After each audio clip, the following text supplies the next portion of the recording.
Good evening, everyone. This is Ada on behalf of IJCP. I warmly welcome to all our respected doctors and participants for today's digital live session. Today's topic is unknown resolving pneumonia. Is it a cancer, fungal infection, or something else?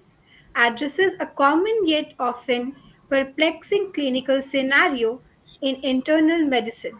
When pneumonia does not respond to standard treatment, it challenges clinicians to think beyond routine infections and consider alternative diagnosis, including malignancy, atypical infections, and inflammatory conditions or systematic disease. This session aims to provide a structured, practical approach to evaluating non resolving pneumonia and improving diagnostic accuracy. It is my privilege to introduce our esteemed speaker for the evening, Dr. K. Suresh Sir. He did MD, DIH, DF, FIAP, FIPHA, FISCD. He is a family physician and public health consultant in Bangalore. He visiting a professor of practice KSRDRU Gadag in Karnataka. Dr. Suresh sir bring a unique blend of clinical expertise, public health perspective, and real world experience. His holistic approach to complex medical conditions make him the ideal expert to guide us through this challenging topic. With great pleasure, I now hand over the session to Dr. K. Suresh sir to take through this highly relevant and insightful discussion. Doctor, this is over to you. You can proceed with the next. Thank you. Thank you, Ada. Welcome, friends. Today we are discussing on some non-resolving pneumonias and how should a general practitioner handle, especially when to seek specialist care.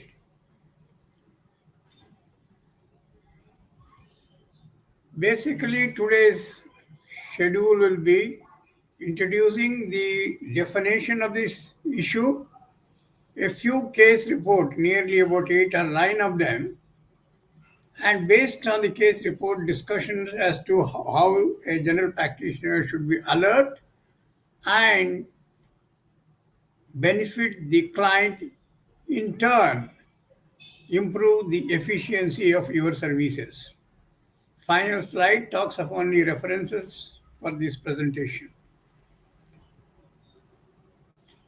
Most of us know this definition, which came as early as about 13 years ago. Basically, it says non-resolving pneumonia is defined by the presence of persistence of the clinical symptom. Please note, persistence of clinical symptoms like cough, sputum production with or without fever, failure of resolution of radiographic features by 50% in 2 weeks or completely in 4 weeks, as shown by serial chest x-rays, despite getting antibiotic therapy for a minimum of 10 days and sputum proved negative for AFB for 2 consecutive samples. This was the definition which we used to started using about a decade ago. There have been some marginal changes, and most importantly, there is no single definition. As you can see in the introduction slide, the community acquired pneumonia, as we know, is a heterogeneous illness which has lots of wide clinical features. Clinical presentation when the patient comes to us, it could be just fever and cough to a severe disease requiring invasive mechanical ventilation. General practitioners may handle, to some extent, half of these cases, and when there is a question of need for mechanical ventilation, you may have to refer. It is caused by many organisms, bacteria, fungus, virus, and even non-infective condition. The basic sign of a pneumonia in general is a clinical improvement in symptoms and signs within 3 to 5 days of starting empiric antibiotic therapy. Empiric means each one of us practicing know what antibiotics are good in our area. One may not resemble the other, but all the practitioners know what type of antibiotics are commonly responsive in your area. So therefore, the non-resolving pneumonia, in short NRP, or slowly resolving pneumonia, SRP, these are used interchangeably to refer a few patients in whom the clinical symptoms do not progress or improve even after 7 days of antibiotic treatment. Then you start saying, though we said initially 4 5 days, 7 days, you can see how the definitions keep changing based on the clinical practices. Ideally, we wait for 10 days to brand it as NRP or SRP. Nearly 10 to 15% of patients which come to us account for this type of conditions, and in case of such issues, some of them may need bronchoscopies to confirm.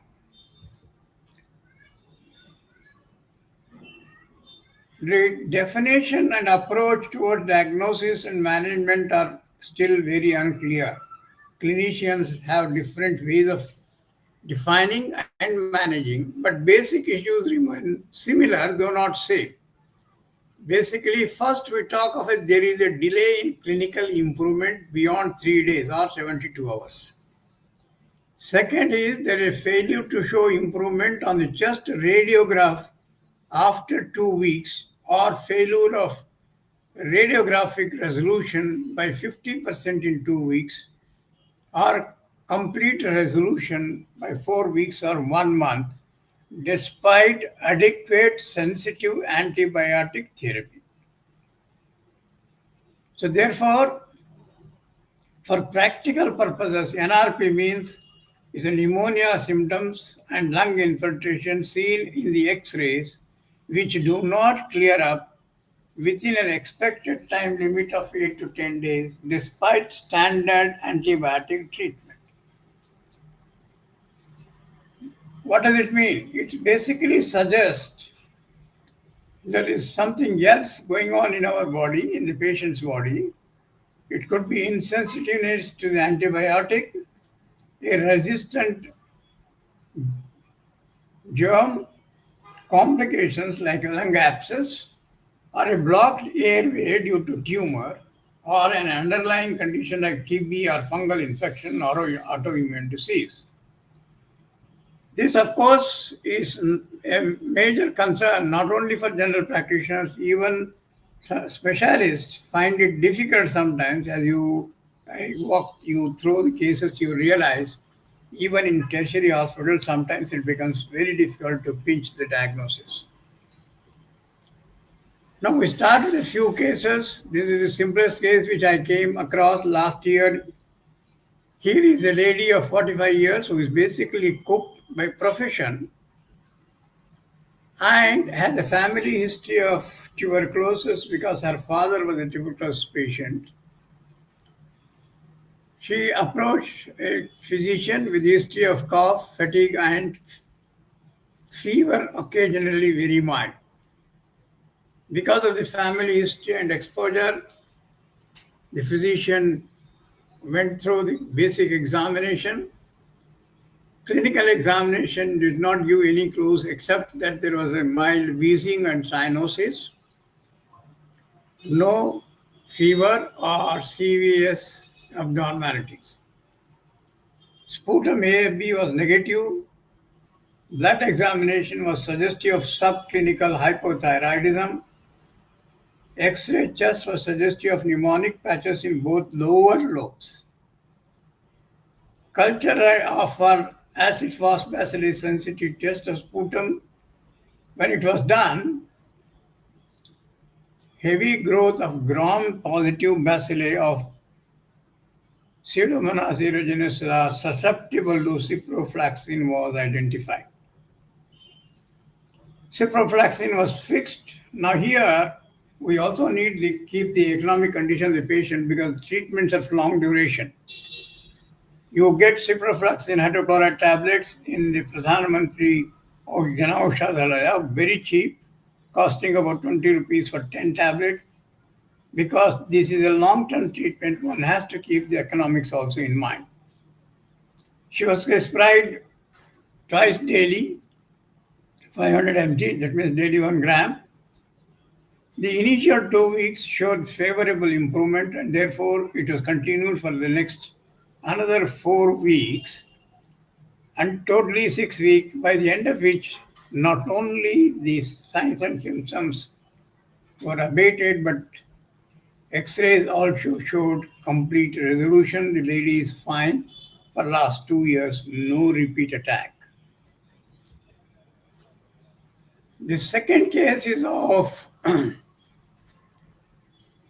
TB patient. Here is a 13-year-old boy who came with complaints of cough, fever, malaise, and weight loss.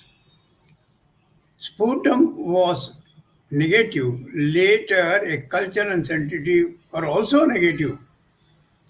Nucleic acid amplification test was also inconclusive. Initially, we diagnosed it as a sputum negative pulmonary tuberculosis based on the chest X-ray.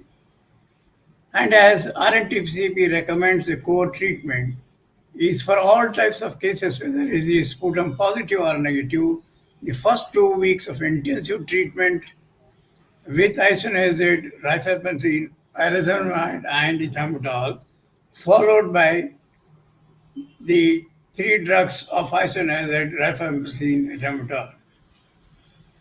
Though there is an initial improvement in the first month, but slowly there was a progressive persistent pneumonic X-ray pictures. Therefore, we looked at the persistent MDR TB may be one of the reasons. A secondary pathology was also doubted for these non-resolving cases. Finally, based on the culture sensitivity for carbapenem resistant enterobacteria was done and suitable antibiotic which are beta-lactam and beta-lactamase inhibitor combinations were given for a period of 4 weeks and the case was resolved. So what are these key resistant bacteria we talk of? Basically, there are 4 categories of drugs. One is known as carbapenem resistant Acinetobacter baumannii or crab in short.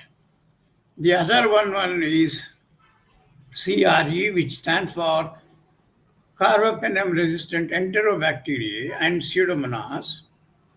And Pseudomonas in some cases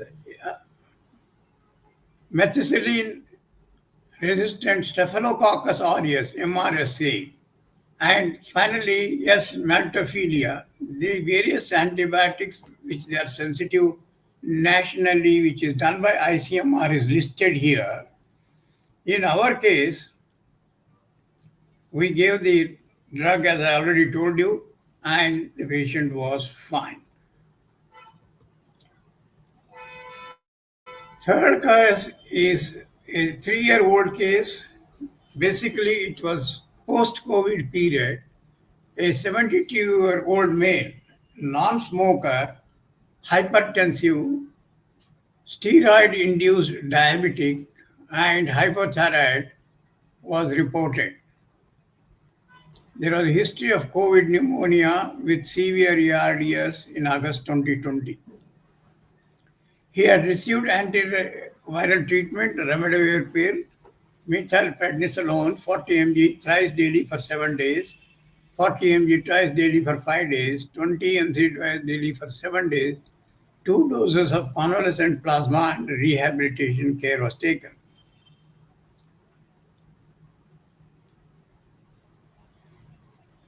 After that, the patient presented with a streaky hemoptysis.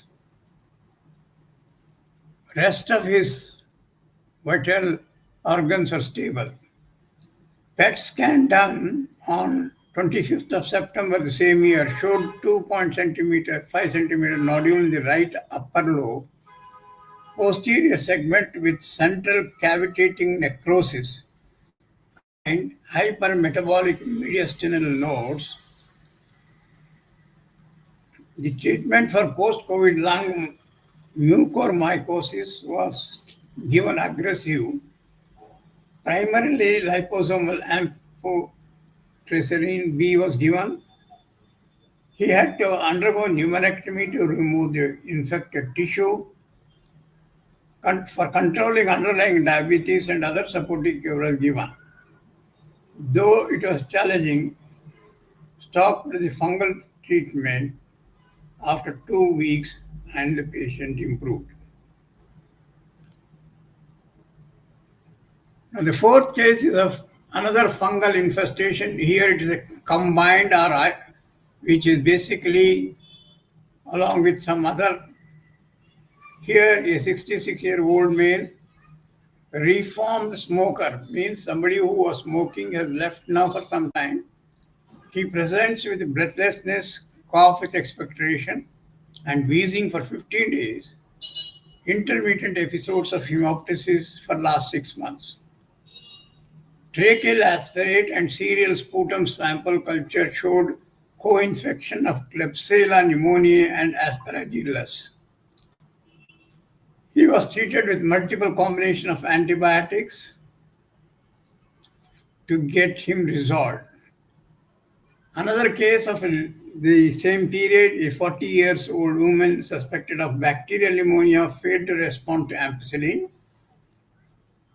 It led to persistent symptoms after 2 weeks. Again, preemptively treated with amphotericin empirically resolved the case in 10 days. Another elderly diabetic with non-resolving pneumonia after COVID-19 infection was diagnosed as pulmonary mucormycosis via biopsy showing rhizopus. Again, this case was treated with liposomal amphotericin. Basically, fungal infection, including invasive aspergillosis and mucormycosis, were common after the COVID-19 infection in India. The years of 2021, 22, 2, 3 years, we saw quite a few cases. After that, it has become very rare. Another condition which is common to mimic pneumonia is lung cancer. Here is a 73-year-old patient complaining of shortness of breath on exertion associated with productive cough, purulent sputum for 20 days, presenting to All India Institute of Medical Sciences in Delhi.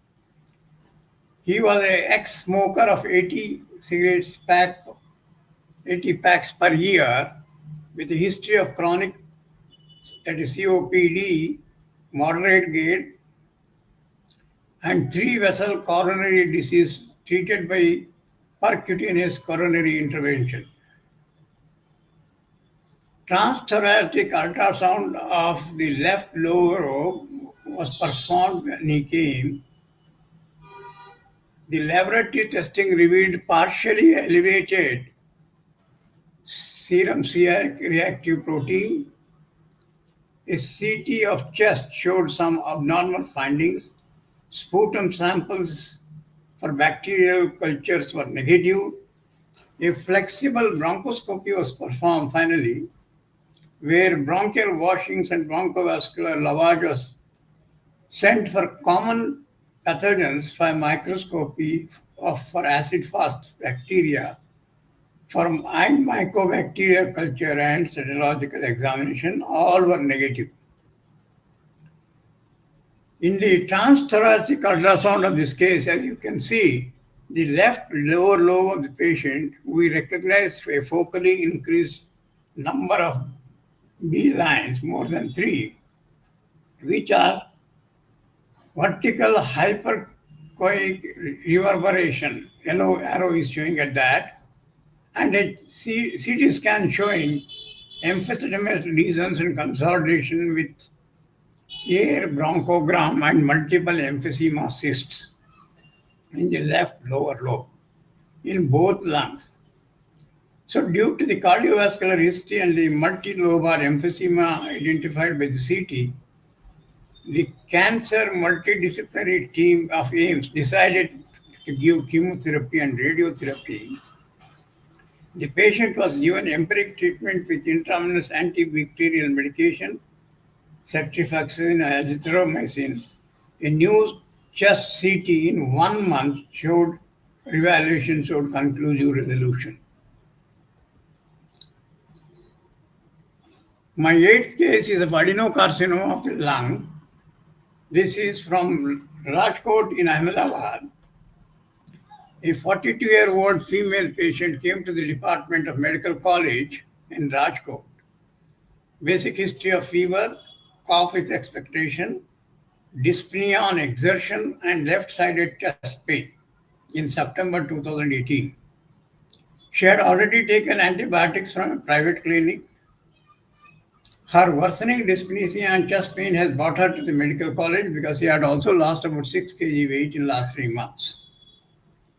She had similar episodes for last 8 months, treated with antibiotic, considering the diagnosis of bilateral pneumonitis. At each time, AFB and CB-NAT were negative. After BAL fluid, gene expert showed mycobacterium tuberculosis, a very low detection.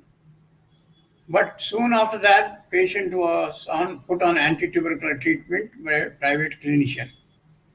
However, the AFB culture did not show any growth after 3 weeks. Therefore, that was stopped and patient was not having any comorbidity, no significant family history. Physical examination revealed patient was hemodynamically stable, febrile on touch, digital coupling. Auscultation showed breath sounds in left intra and infracapsular region. There was no any palpable lymph nodes. The investigation done were chest X-ray, which showed left and mid-lower ill-defined soft tissue opacities with obliteration of CP angle. Hematological examination of CBC, etc., did not add value. A CCT in September 18 was showed demarcated segmental consolidation involving left upper lobe. Sputum was negative.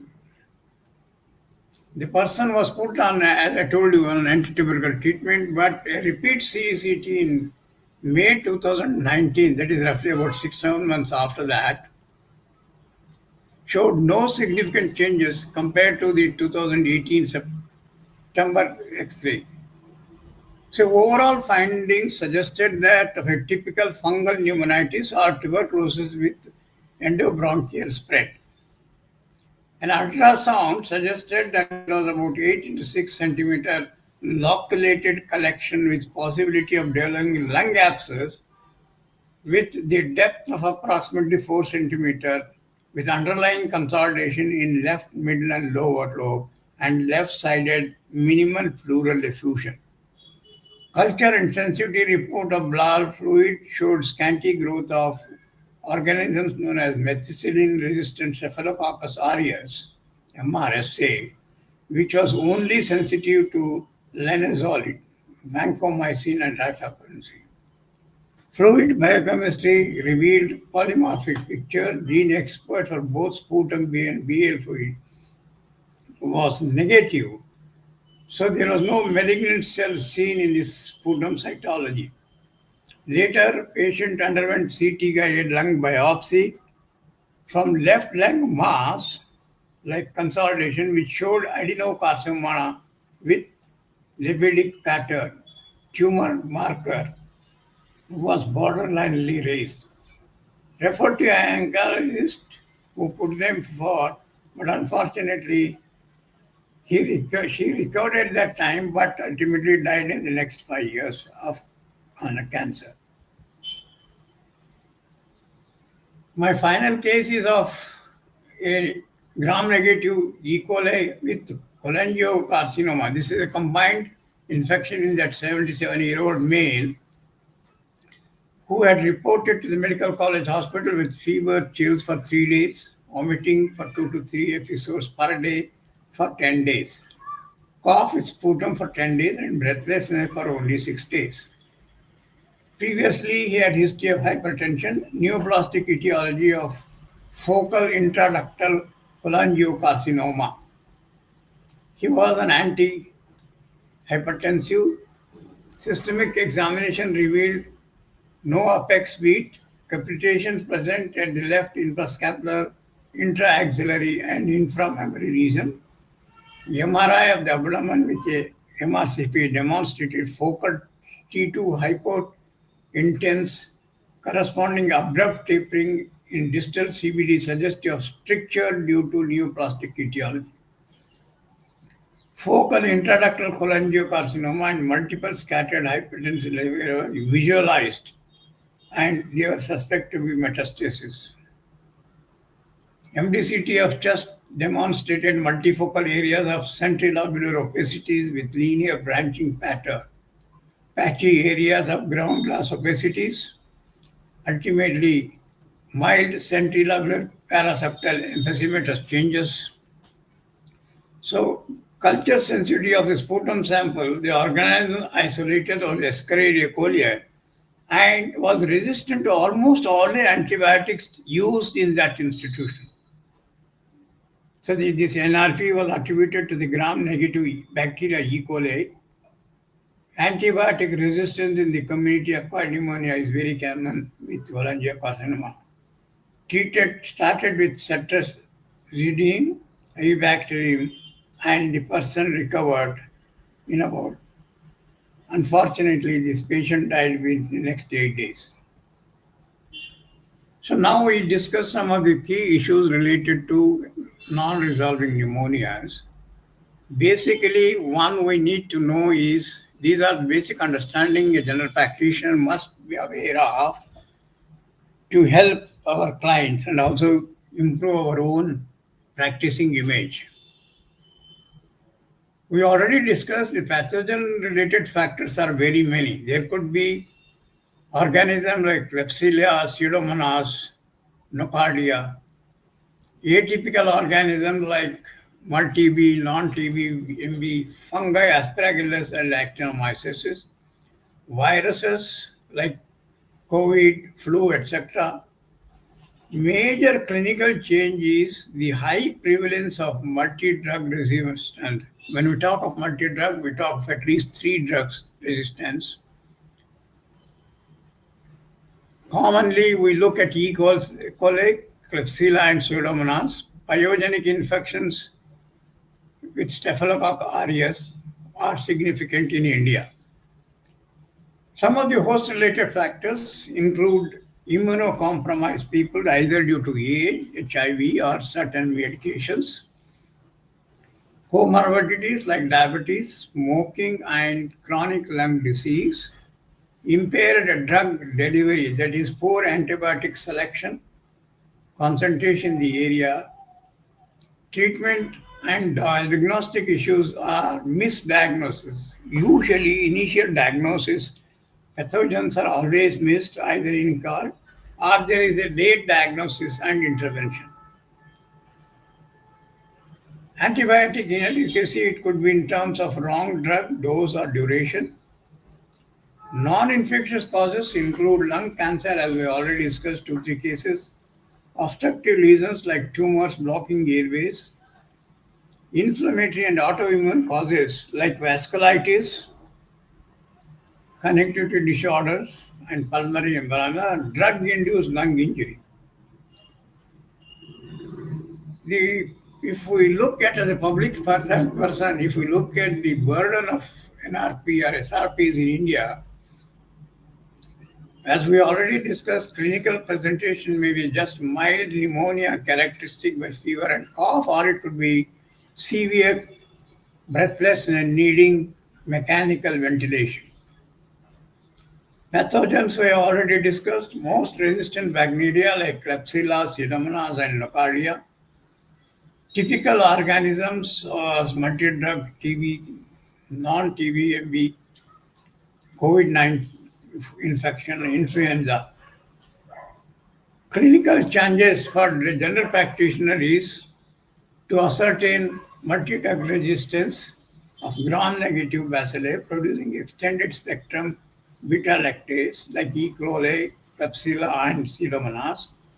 Pyogenic infection like Klebsiella pneumonia and Staphylococcus aureus, which are very important in India. NRPs in India of late since 2020 due to COVID-19 infection, the fungal infections are increasing. Emphasizing early diagnosis via bronchoscopy or bioscopy, biopsy is useful for successful outcomes.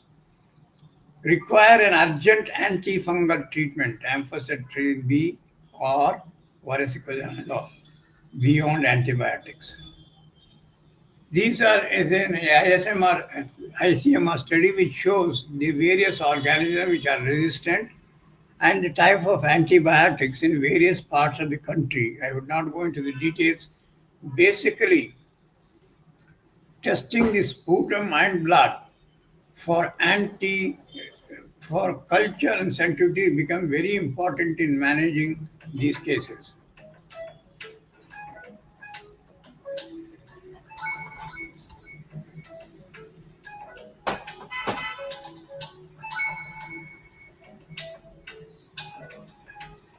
Hello?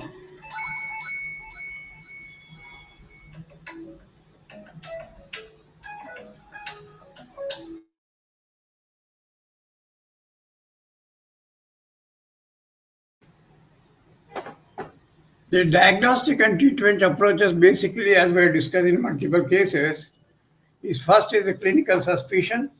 That is, whenever the pneumonia does not respond after 2 weeks of antibiotics, followed by chest X-ray, will resolve most of the cases. In some cases, one may have to go in for tracheal aspirate or serial sputum sample cultures. Bronchoscopy may be needed, but this is not at the level of practitioner. You may have to refer it to the nearest facility. Early action is very important for resolution. Treatment approaches, apart from antibiotics, one looks at antifungals and in addition, look at glycemic control if person is diabetic or any other conditions which the person is suffering. We need to just make a passing mention as fibrooptic bronchoscopy, which is important in NRP in some cases. Our experience is in about 5% of the total NRP cases we may need this. There are such a study done which says that once 60 patient study which shows that cases of FOB was inconclusive, a CT guided FNAC was done. Mean age was about 51 years plus or minus 1.7 years. The ratio of male was double the women. Right lung was more commonly involved than the left. Pyogen infection was the commonest etiology with 53%, that is basically Staphylococcus aureus and Klebsiella, followed by bronchogenic carcinoma and tuberculosis, which accounted for about 27% and 17% of the total cases. Both FOB and CT-guided FNAC were very useful for etiological diagnosis for non-resolving pneumonia. Both these procedures are safe and conclusive. A study done in Hyderabad Nizam's College of Medical Sciences of 102 subjects gives similar picture where here the pulmonary tuberculosis was much higher, responsible for this, and invasive fungal diseases were followed it. Among the comorbidities, diabetes mellitus and COVID-19 were the common comorbid conditions. Among the non-infective etiology, pulmonary adenocarcinoma was the most common diagnosis in about 14 cases, roughly making same 14%. Flexible bronchoscopy was instrumental in obtaining the diagnosis in 70% of the cases, followed by image-guided biopsy and surgical lung biopsy. Overall yield of bronchoscopy in this study was about 77%, and image-guided sampling was 94%. Infectious group had shorter disease duration, more comorbid illness, mucopurulent secretions on the bronchoscopy, higher mortality in 1 month as compared to non-infectious group. Another study, a little older one in Hyderabad, about 82 cases, gave the main reason as comorbidity like diabetes mellitus, hypertension, and recent COVID infection as the comorbidities. All patients were treated with antibiotic intravenous, and cough was a major symptom, breathlessness were common. The mean duration of disease was about 2 months. Among radiological findings, consolidation was the most common lesion seen in the CT scan, followed by a cavity. The disease is seen involving more than one lobe in 43% of the cases, and about 15% of the cases diffuse disease. In Bangalore city, we have two studies, one of 64 cases by Rajarajeshwari Medical College. In their study, the non-resolving pneumonia of the 64 cases, men were dominated by about 72% of cases. Age was about 52.6 years, and 75% of them had unilateral lung issue. Pulmonary tuberculosis and invasive fungal disease were the commonest. Non-infectious cases accounted for over a third of NRP cases. Common comorbidity, we already told you, diabetes mellitus, hypertension, COVID-19. Smoking was also a frequently noted.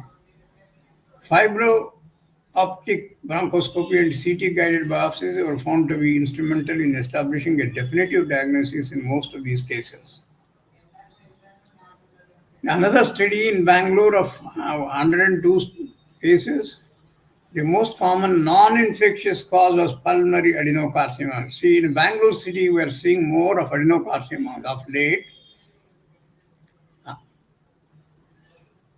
Bronchogenic carcinoma is the second one coming to be reason for this.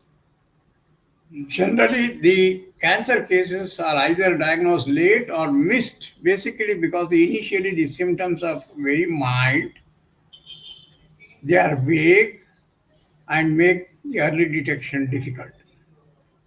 The Bangalore population-based cancer registry indicates that there is significant increase in lung cancer patients in the last 40 years, particularly in the last decade, making it a leading cancer cause of among the men in the region. Risk factors apart from smoking, which we all know, 30 to 60% of lung cancer patients are non-smokers. That is a surprising information. The contributing factor in these cases are air pollution, passive smoking, and exposure to carcinogens. Diagnostic tools, as already discussed, flexible bronchoscopy and image-guided sampling are key. TB patient need active follow-up. This is where I would request the general practitioner to be careful. Sputum smear microscopy, the primary diagnostic tool used for diagnosis of tuberculosis, as guided by RNTCP, has low sensitivity, resulting in a significant number of cases being reported as sputum negative. Therefore, every sputum negative presumptive TB, that's why you call it SNPT, sputum negative presumptive TB, patients need to be subjected to 2 weeks of antibiotic followed by chest X-ray, resulting in a significant loss of care. Now, this is what we used to practice all these years. But the latest consideration is Of these 119 male and 116 female patients with a mean age of 45 years, the resistant cases detected were 32% and CXR was negative for tuberculosis. Therefore, administering upfront resistance cases in SNDPT patient yields twice additional cases.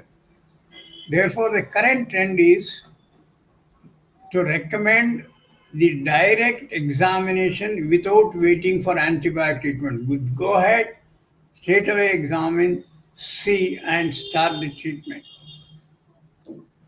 To conclude, the definition and approach towards the diagnosis of and management are still unclear. As already told, two basic features. There is a delay in clinical improvement beyond 3 days, failure to show improvement on chest x-rays partially in 2 weeks and completely in 1 month. In that case, as a general practitioner, we need to practice reassessing clinical symptoms and sign after 2 weeks of antibiotics. Reassess treatment effect through culture and sensitivity test for the sputum. Blood test for atypical infections like Pseudomonas, as I told you in my first case, other underlying condition. Advanced imaging like CT scan, MRIs to see subtle issues. Bronchoscopy for visualizing airways, getting some samples for microscopic study and culture. Biopsy and FANC are definitive diagnosis for tumors and other lesions. These are some of the reasons I have used. Thank you and welcome for any questions. Ada, I hand it over to you.